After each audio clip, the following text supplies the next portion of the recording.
তো প্রিয় বন্ধুরা, তো নিশ্চয়ই আপনারা ভালো আছেন। তো আমিও ভালো আছি। তো আবারও চলে আসলাম আপনাদের মাঝে। তো আজকে চলে আসলাম বরুণা গ্রামে।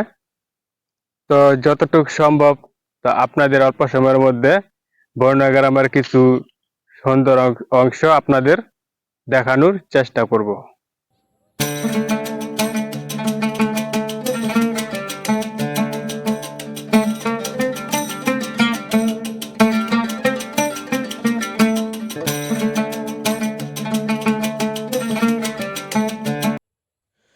চলে আসলাম কাশফুলের রাজ্যে, যেখানে কাশফুলগুলো হাতছানি দিয়ে ডাকছে সবাইকে। সূর্য অস্ত যাওয়ার বিকেলবেলার দৃশ্যটা হয়ে উঠেছে লোভনীয়।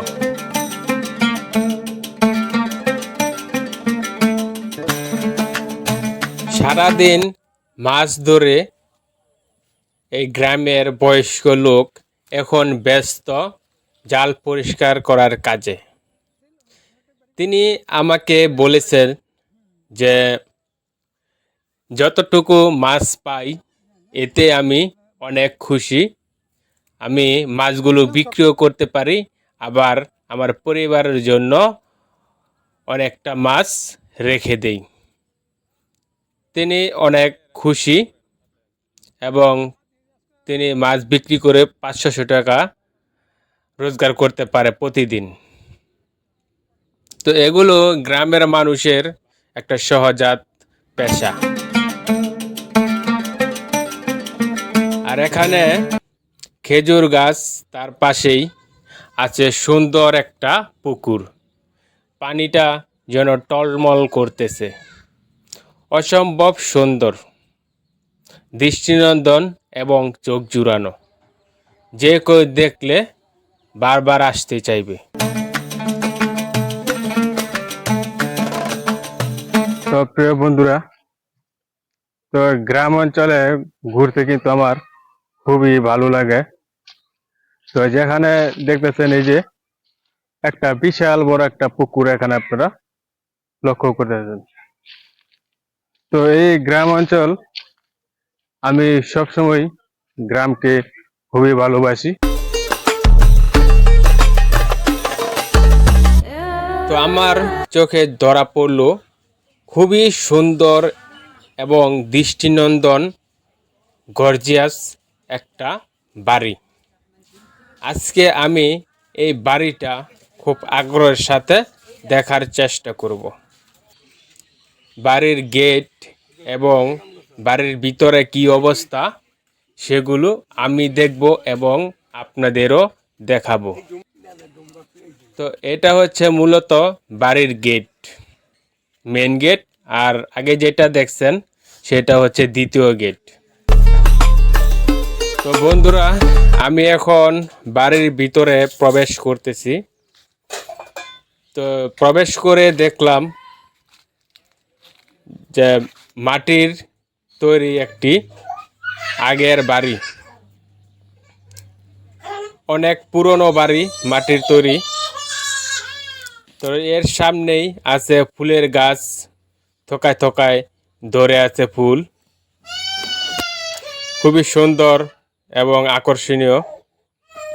এর পাশেই আরও অনেক গাছ আছে। ফুল গাছটা কিন্তু অসম্ভব সুন্দর লাগছে আমার কাছে। লাল লাল ফুল, সত্যি চোখে পড়ার মতো। এবং এর পাশেই আছে লম্বা একটা নারকেল গাছ বাড়ির উঠানে। তো তারপর আছে একটা টিন সিট দালান। বাড়িটা কিন্তু বেশ বড়, অনেকটা জায়গা জুড়ে এই বাড়িটা নির্মাণ করছেন। তার পাশ দিয়েই চলে গেছে একটা রাস্তা। এই রাস্তা দিয়েই অনেক তরুণ তরুণীরা যাতায়াত করে, তাদের বাড়িতে আসা যাওয়া করে। আর এখানে এসে আমি একটা কলা গাছের বাগান দেখতে পেলাম। তার চতুর্থ সাইড দিয়ে দেওয়া হয়েছে বেড়া, যাতে কোনো ছাগল বা মানুষ কলা চুরি করে নিয়ে যেতে না পারে। তো খুবই সুন্দর। এখন আপনারা যে বাড়িটা দেখতেছেন, এই বাড়িটা খুবই সুন্দর এবং দেখার মতো। গ্রামটা যেন সবাইকে হাতছানি দিয়ে ডাকছে। এত নিরিবিলি, মানুষজন কম একটি গ্রাম, খুবই সুন্দর। আসলে গ্রামগঞ্জের বাড়িঘর মানুষের দৃশ্যগুলো দেখলে সত্যি অসম্ভব ভালো লাগা কাজ করে। এই গ্রামের এখনো কাঁচা রাস্তা আপনারা দেখতে পেয়েছেন, আছে মাঝে মধ্যে মুদি দোকান। এখানেই অনেক গ্রামের মানুষ সময় কাটাতে চলে আসে দল বেঁধে। তো প্রিয় বন্ধুরা, এটা আসলে গ্রামের চিরচেনা রূপ। এখন আমি চলে আসলাম একটা বাঙালদের তৈরি পোড়ামাটির মঠ, যেখানে বাঙালরা আগে পূজা করত। বট গাছে ভরে গেছে সে মঠটা, আপনারা লক্ষ্য করে দেখছেন, পোড়ামাটির তৈরি। তার পাশ দিয়েই চলে গেছে কাঁচা রাস্তা অন্য এক গ্রামে। এখানেও আমি দেখলাম একটা পুকুর। পুকুরের পাশ দিয়েই রাস্তা দিয়ে ছেলেরা চলে যাচ্ছে বাড়িতে। এই গ্রাম অঞ্চলের দৃশ্যগুলো কিন্তু সত্যি দেখার মতো হয়।